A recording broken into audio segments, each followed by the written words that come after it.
Welcome to ILTV's Israel Daily. I'm Amit Harari, and coming up in today's newscast, the coalition is beginning to pass key aspects of the planned judicial overhaul toward their final Knesset votes. Meantime, a black weekend for Israeli high-tech after the collapse of the failing Silicon Valley Bank. And the Israeli national baseball team is starting its Cinderella Run in the world's baseball classic.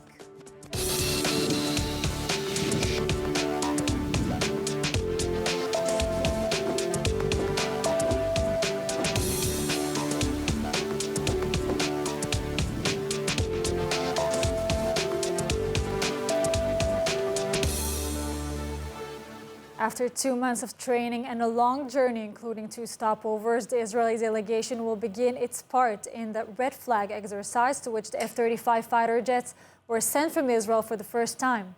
The American base also issuing a noise warning to residents as lots of noise is expected during the day, the night, and the weekends. The red flag exercise starting on Sunday with the participation of the Israeli and the U.S. Air Force. The exercise is being held at the U.S. Air Force Base in Nellis, Nevada, planned to last for nearly 2 weeks, including different types of training: strategic attack in depth, achieving aerial superiority in space, joint attack aircraft, defense of field cells, interception of enemy aircraft, low-altitude flight, and attack in unfamiliar terrain rich in anti-aircraft defenses.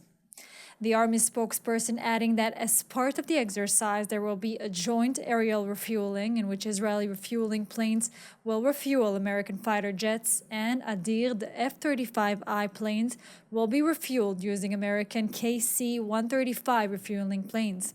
And for the first time, 7 Adir planes and 2 Ram, the Boeing 707 planes, will be participating in the exercise in the U.S. skies. The Juniper Oak exercise held in January of last year was the biggest combined exercise between Israeli forces and U.S. Central Command, with almost 140 aircraft, 12 Navy ships, and artillery weapons from both countries being utilized. As allies devoted to Middle East stability, the present exercise continues and improves the operational cooperation between the troops. This according to a statement from the IDF.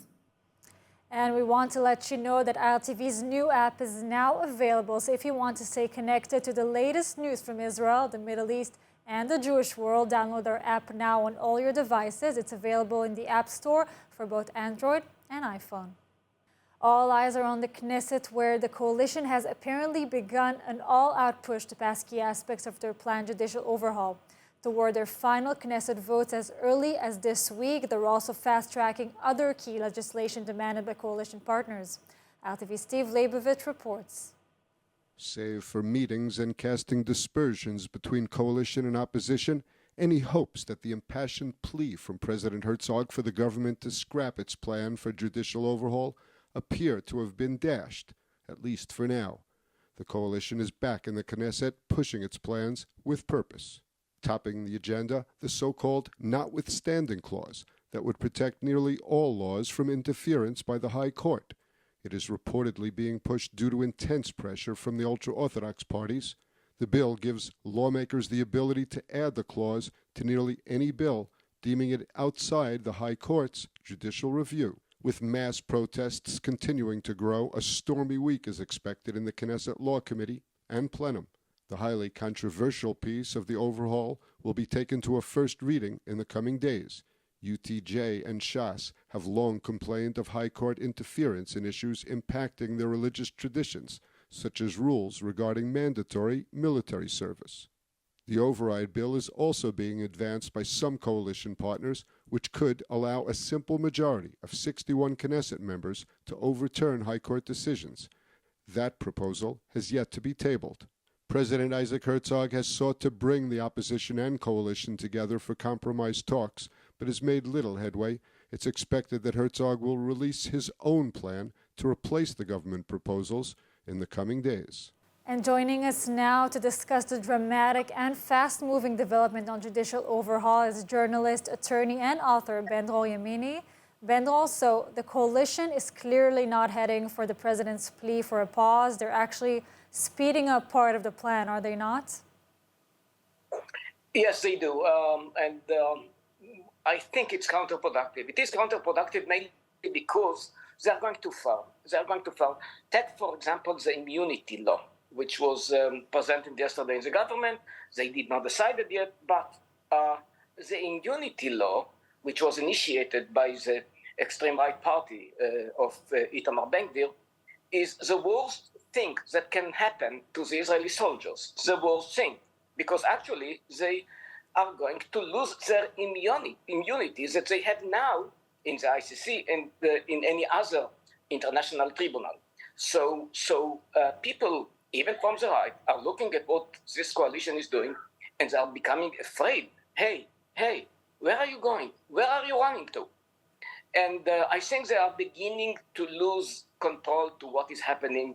Needless to say that more and more people from the right are just looking at the coalition and do not understand what are they doing. And Knesset members from the Likud are calling Benjamin Netanyahu, enough. We are going too far with this extreme right. So actually, it's not a battle between right and left, not anymore. It's a battle between common sense and this kind of radical attitude which is coming from the coalition. Do you really see a scenario in which MKs from the Likud, from the right, actually are starting to drop out because they don't agree anymore, because it's becoming too extreme? Do you see a scenario like this? Just look at the Likud Knesset members. It's very interesting because something like half of them do not even open their mouths. They do not say anything. They keep silence. Why do they keep silence? Not because they support this judicial change, because they do not support. And they are saying it. They do not say it publicly. But of course, when we speak with them, we journalists, of course, they have so many reservations. And it's just a question of time until it will be more public. That's an interesting insight. Now, we know that the president is still planning to release an alternative compromise plan. Does the coalition or the opposition and protesters really care at this point? Look, well, the Israeli president, he has his own, prestige, and it will not be easy to reject his plan. So they might do it. They might do it because right now we see exactly what's happening with the coalition. But I think we all need this kind of initiative in order to achieve a compromise. But I cannot predict if it will happen or not. I just know that according to the public opinion, and we have so many polls every second day, we have a new poll. People are losing any kind of trust in this coalition because, as I said, they are going too far because of the immunity law, because this reform might just revoke the immunity that the Israeli soldiers have right now.